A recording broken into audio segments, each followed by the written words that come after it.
सर्व गावातील आजी माजी पदाधिकारी, गावातील सर्व ज्येष्ठ मंडळी, उपस्थित माझ्या त्या ठिकाणी माता भगिनी, उपस्थित सर्व तरुण सहकारी, मतदार बंधू भगिनी आणि पत्रकार मित्र, आज यांच्या प्रचाराच्या निमित्तानं जिल्हा परिषद आणि पंचायत समितीच्या त्या ठिकाणी आपण आपल्या गावातील बरीचशी कामं या निमित्तानं देत असताना गावाच्या भौतिक दृष्ट्या आणि गावाला सुलभता लाभावी याकरता सुद्धा ग्रामपंचायत कार्यालयाला जवळजवळ 25 लाख रुपये आपण देऊन ग्रामपंचायत ऋतू चालू आहे का, आले का, हे संपत आले का, तर या निमित्तानं ग्रामपंचायत कार्यालय सुद्धा आपण पूर्ण करतोय.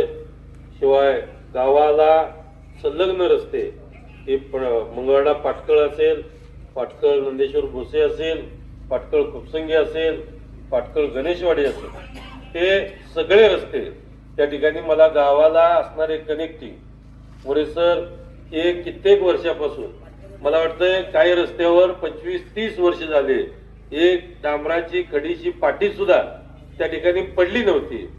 परंतु आता परिस्थिती अशी आहे जिथं रस्ते नव्हते सुद्धा त्या ठिकाणी सुद्धा म्हणजे आपल्या मनात येण्यात रस्ते नसणारे सुद्धा आपण त्या ठिकाणी रस्ते केलेले आहेत. शिवाय आपण इथं सावताच्या वस्तीजवळ सुद्धा चांगलं झालंय, सरपंचाचं सर्टिफिकेट मग ओके झालं. तर हा इथला पूल असणारा, प्रत्येक वेळेला पावसाळ्यात जर जास्त पाऊस पडला त्या ठिकाणी वाहतुकीची कोंडी व्हायची, पाणी असलं थोडं जरी पाणी आलं तर पाणी वाहायचं, पाण्यातून प्रवास करावा लागायचा, शाळेच्या मुलांना त्रास व्हायचा. यासाठी आपला हा सावंत वस्ती जवळचा सुद्धा पूल आणि इकडचा सुद्धा आपला वड्यावरचा पूल, आंधळगाव रस्त्यावरचा हा सुद्धा पूल या निमित्तानं आपण केला. म्हणजे गावाकडे आता जेवढी कनेक्टिंग रस्ते आहेत, कुठलेही रस्ते आपल्या गावाला कुठलीही भविष्यामध्ये 20 वर्ष 50 वर्ष पुढची बाधा येणार नाही अशा पद्धतीनं मुलं या ठिकाणी निर्माण केलेले आहेत. आज या निमित्तानं आपल्याला एवढंच सांगू इच्छितो, बऱ्याचशा ठिकाणी आमचा शिवाजीराव कुडियल मेजर आहेत का, लाईटच्या बाबतीत बऱ्याच वेळेला त्यांचा सकाळी फोन यायचा, दादा धाराच्या वेळेला लाईट नाही, आता आली का, चालू झाली का, अजून नाही, नाही का, हा मागणं कोणतर बोलतोय, एक जण कोणतर बोल आहे, सकाळी इथे संध्याकाळी नाही. तर या ठिकाणी या राज्याचे मुख्यमंत्री देवाभाऊंचं स्वप्न आहे, सर्व शेतकऱ्यांना दिवसा 8 तास ही वीज मिळाली पाहिजे. याकरता संपूर्ण महाराष्ट्रामध्ये सगळ्या बाबतीत एमएससीबीला जे जे काही लागेल ते देण्याचं आपण काम करतोय. मागच्या 3 आठवड्याखाली 15 दिवसाखाली माननीय मुख्यमंत्री महोदयांना मी स्वतः भेटलो आणि स्वतः भेटल्यानंतर आमचं शिवाजीराव हे सारखे फोन करायचे. त्यावेळेला मी सांगितलं होतं की दैवडी असेल, आपलं गाव असेल, अन्य गावातील तालुक्यातील मतदारसंघातील काही गाव आहेत, त्या गावांना वीज पुरवठा 8 तास मिळत नाही.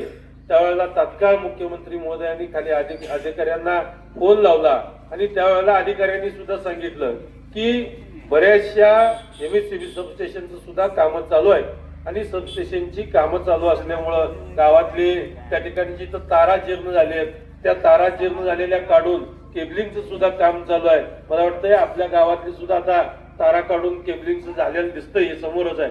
आणि जिथं जिथं जीर्ण झालेल्या, तुटलेल्या, बरेच वर्ष झालेल्या पोलीस साहेब जिथं तारा आहे द्या ही सुद्धा आपण काढून त्या ठिकाणी केबलिंग करतोय. जे ट्रान्सफॉर्मर ज्या ठिकाणी सबस्टेशन मध्ये काही ठिकाणी ट्रान्सफॉर्मर देण्याची गरज आहे, ट्रान्सफॉर्मर असतोय 10-15 लाखाचा, पण सगळ्या 10-20 गावाला त्या ठिकाणी वेटीस त्या सबस्टेशनवर धरलं जातंय. त्यामुळं 10-15 लाखाचा जरी ट्रान्सफॉर्मर असला तरी सुद्धा आपण देण्याचं काम त्या ठिकाणी करतोय. आणि येणाऱ्या 8-15 दिवसात फार 3 आठवड्याच्या आत सगळ्या सबस्टेशनची सगळ्या या ठिकाणी या केबलाची कामं पूर्ण होऊन दिवसा आपल्याला 8 तास वीज हे 100% मिळणार. आणि हे या सगळ्या गोष्टी आपण या निमित्तानं करत असताना आमचे लल्लू गायकवाड आणि त्यांचे सहकारी सगळेजण आपण या ठिकाणी आलेले आहेत. त्यांचं मनापासून त्या ठिकाणी स्वागत. या बाबा या ठिकाणी करत असताना आपल्याला बऱ्याच वेळेला या लाईटच्या प्रश्नाविषयी हा गंभीर मोठा प्रश्न आहे. त्या ठिकाणी निर्देश दिल्यानंतर सगळ्यांना 8 तास लाईट तर मिळणार आहे. शिवाय त्या ठिकाणी मुख्यमंत्री महोदयांना मी लगेच प्रश्न केला होता की आम्हाला या मतदारसंघासाठी अजून डीपी पाहिजे. त्यांनी इमिजिएट सांगितलं किती पाहिजे डीपी. मी म्हणलं आपलं घाबरत एवढी काय मिळत नाही ती डीपी. मी म्हणलं द्या 200-300 डीपी. ठीक आहे, 300 डीपीला किती लागतील पैसे. मी म्हणलं 10 कोटी रुपये दिले. म्हणले 10 कोटी रुपये. म्हणजे त्यावेळेला असं वाटायला लागलं अरे 300 मागितलं जरा चुकलं काय माझं, 500च मागायला पाहिजे होतं. पण ते आपला हव्यात संपत नाही. पण 300 डीपी त्यांनी इमिजिएट दिले आणि 300 डीपी हे इमिजिएट दिल्यामुळं आज जवळजवळ आता डीपीडीसी मधून सुद्धा 100-200 डीपी 101 डीपी तरी येतील. 400 डीपी जरी आले तरी 400 डीपीतून जवळजवळ 102 गाव आहेत. त्यामुळं प्रत्येक गावाला म्हणजे बारीक मोठी गावं 1, 2, 3, 4 असे काही डीपी जेवढे येतील तेवढे आपण या निमित्तानं पुढच्या काळात देऊ. आणि आता परिस्थिती अशी आहे प्रत्येक डीपीवर हा डबल सर्किट आहे. एवढा लोड आहे की लोड असतो तुमचा 5चा त्या डीपीवर आणि आकडे किती जायचं ती काय सांगायचं नाही. मग आणि कार्ड म्हणून सांगायचं कोणाला, कोणी वाईटपणा घ्यायला. जळला डीपी काय हरकत नाही, सगळीजण उपाशी बसू, पण सांगायचं नाही. त्यामुळं ही सांगायचं अवघड असल्यामुळं डीपीची सुद्धा समस्या ही खूप गंभीर आहे. त्यामुळं डीपी देऊन ही समस्या सुटणार नाही. त्यासाठी आपल्याला या निमित्तानं जी शासनानं जी धोरण केलंय की कृषी पंप हे सोलरवर झाले पाहिजेत. आता नवीन कनेक्शन त्या ठिकाणी द्यायचं बंद आहे आणि ज्या ठिकाणी हे आकडे वगैरे जे आहेत त्या सुद्धा शेतकऱ्यांना विनंती आहे की आपण या अधिवेशन माझं मार्च झाल्यानंतर एप्रिल किंवा मेच्या दरम्यान आपल्याला एक शेतकऱ्यांचा मेळावा म्हणजे सोलरचे अधिकारी, सोलर बनवणाऱ्या कंपन्या आणि शेतकरी असा सगळ्यांचा मिळून एक मेळावा घेऊ. आणि मेळावा घेतल्यानंतर सुद्धा आपण या निमित्तानं शेतकऱ्यांचा सोलर कृषी पंपाच्या बाबतीत तेवढा अवेअरनेस नाहीये, तेवढं लक्षात आलं नाही. त्यामुळं आपल्याला हे जर सोलर पंप त्या ठिकाणी जास्तीत जास्त शेतकऱ्यांनी जर घेतले तर त्या शेतकऱ्यांना म्हणजे तोही फायदा होईल. म्हणजे दिवस उगवला तिकडे मोटर चालू, दिवस मावळला तिकडे मोटर बंद. ही अशा पद्धतीनं जर सोलरवर कृषी पंप झाले. आता आपल्याकडे सगळी ती मी मुख्यमंत्री महोदयांशी अधिकाऱ्यांशी चर्चाही केली की आमच्याकडे जवळजवळ आता हे सोलर पंप 250-300 फुटाच्या खाली पाणी खेचत नाही, ही सुद्धा कल्पना आहे. परंतु आता नवीन बुस्टर पंप म्हणून आहेत ते सुद्धा त्यांनी केलेले आहेत. 700-800 फुटावरची सुद्धा बोरचं पाणी ते खेचू शकते असे सुद्धा बुस्टर पंप त्या सोलरच्या कृषी पंपावर या ठिकाणी निर्माण झालेले आहेत. त्यामुळं आपला आता 800 फुट आहे तर खाली कोणाचं बोर नसेल मला वाटतं. होय दादा तात्या एकट्यासाठी मग एखादं कनेक्शन द्यायला लागेल. तात्याला टिपी द्यायला ठरलं आता. तर सगळ्याला हे या ठिकाणी जर हे कृषी पंप जास्तीत जास्त झाले तर आपल्याला डीपीवरचा सुद्धा लोड कमी होणार आहे.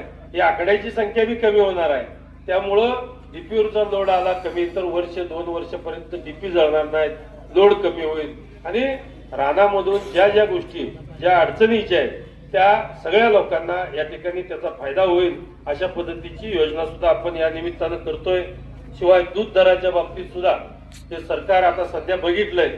लोकसभेच्या इलेक्शनच्या वेळेला आपण बघितलंय दूध दर हे कोसळले होते, परंतु आता दूध दर स्थिर करण्यामध्ये सरकार यशस्वी ठरलेला आहे.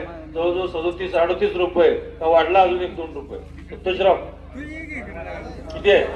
38,000 म्हणजे चांगला दर या ठिकाणी दूध दराच्या बाबतीत सुद्धा या निमित्ताने मिळतोय.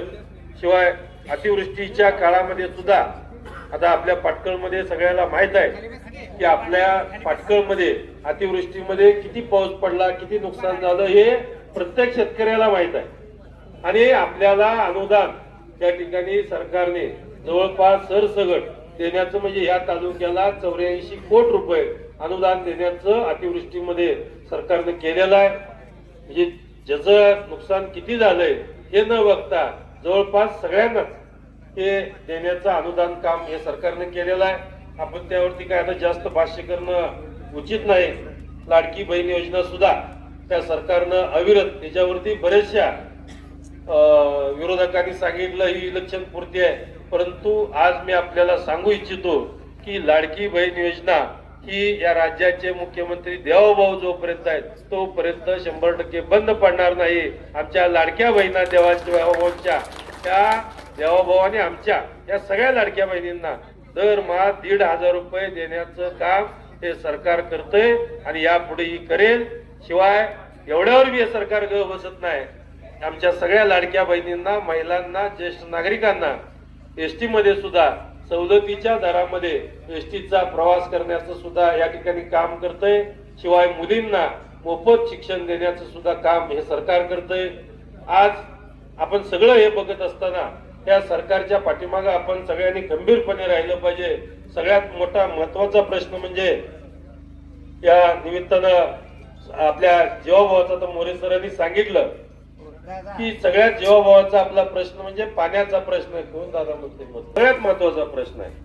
बंधूंनो, आपण राजकारणामध्ये केलं, कधी कधी या ठिकाणी आपण सगळेजण उपस्थित आहे.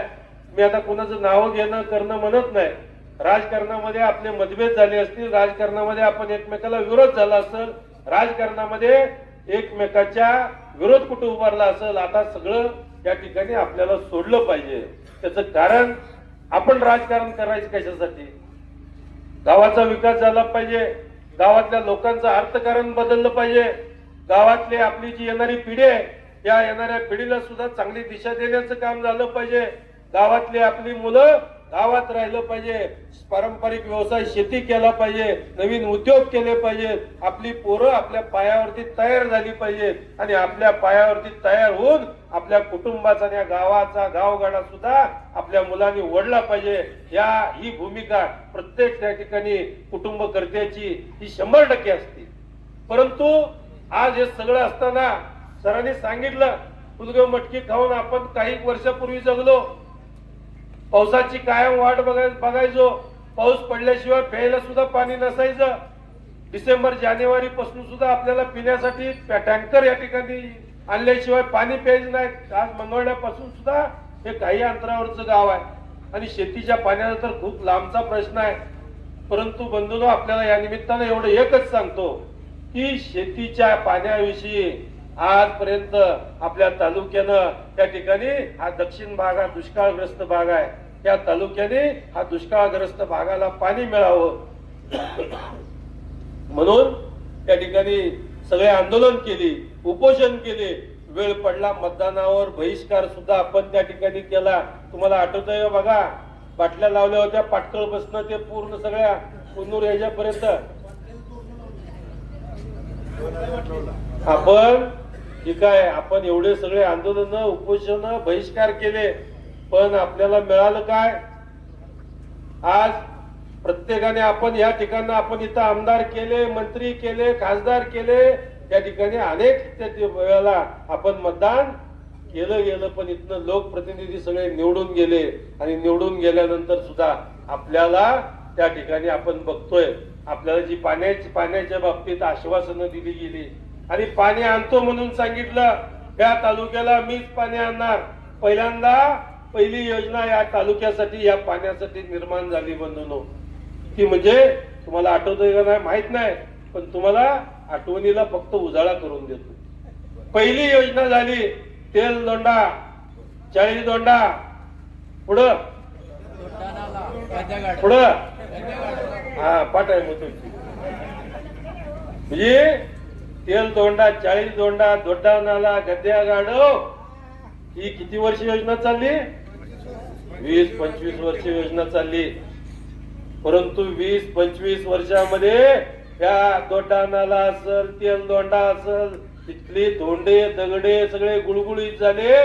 दगड दोंड फुटलं तरी सुद्धा पाण्याचं काय नाव आपल्या तालुक्याला मिळालं नाही. परंतु मृगजळाचं परत आहे. परत त्याच्यानंतर आलं पाण्याची योजना आली. 35 गावाला पाणी त्या ठिकाणी दिल्याशिवाय थांबणार नाही, अमुक करणार नाही, तमुक कर, आता त्याच्यावर मी भाष्य करणार नाही. परंतु त्याच्यानंतर ही 35 गावची योजना आली. मग आता आपण ठरवलं, आता गडी लई निवार बोललेला आहे, म्हणले 100% पाणी येतंय. हो, तुम्ही इथं भांडणं लागायची चौकात, सगळी आमची ज्येष्ठ मंडळी चौकात फेटा घालून सगळी यायची आणि मला म्हणायची, अरे पोरा पाणी बिनी येतंय का नाही. तरी सुद्धा त्यांचा विश्वास त्यावेळेला बसायचा नाही. परंतु आता गडी निवार बोललाय म्हणल्यावर 100% पाणी येणार, ही सगळ्याची भूमिका झाली. आणि सगळ्याची भूमिका झाल्यानंतर आता कुठतर पाणी येतंय म्हणून आपल्यातली लोक बरीचशी त्यांच्या मागे राहिली. आणि मागे राहिल्यानंतर वाटत होतं, तर आम्हालाही वाटत होतं, आम्ही विरोध जरी केला आणि कधी मदत जरी केली असली तरी सुद्धा आपण त्या ठिकाणी पाणी येईल, ही भूमिका आमच्या या दुष्काळग्रस्त भागाला दुष्काळाचा कलंक मिटेल, ही भूमिका प्रामुख्याने आपली होती. परंतु त्या ठिकाणी आपल्याला राज्यपालाचं पत्र दाखवलं, टोकन आहे म्हणून दाखवलं, इलेक्शन तोंडावर होतं, माळरानावर आले विठ्ठल कारखान्याचे कर्मचारी, फक्की मारली. इलेक्शन झालं, निवडून गेल्यानंतर पाऊस पडला, पाऊस पडल्यानंतर फक्की गेली वाहून. परत आपल्या हातात निराशा. परंतु आपण सगळ्यांनी मला मतरूपी आशीर्वाद दिला, पोटनिवडणुकीमध्ये आशीर्वाद दिल्यानंतर या राज्याचे मुख्यमंत्री देवाभाऊंच्या वर आपण विश्वास, त्यांच्या शब्दावर विश्वास ठेवला आणि त्या ठिकाणी मला या पोटनिवडणुकीमध्ये मुंबईच्या विधान भवनामध्ये पाठवण्याची भूमिका या मतदारसंघातल्या मायबाप जनतेने केली. आणि या मायबाप जनतेने केल्यानंतर त्या विधान भवनात गेल्या त्या ठिकाणी त्या विधान भवनाच्या अध्यक्ष असतील, त्या विधान भवनाचे सदस्य असतील, मुख्यमंत्री असतील, उपमुख्यमंत्री असतील आणि त्या विधान भवनाचे 288 सदस्य असतील. बंधूंनो, मी त्या ठिकाणी त्या विधान भवनाच्या सदस्यांना साथ गाठली की सांगितलं गेलं, अध्यक्षांना साथ गाठली.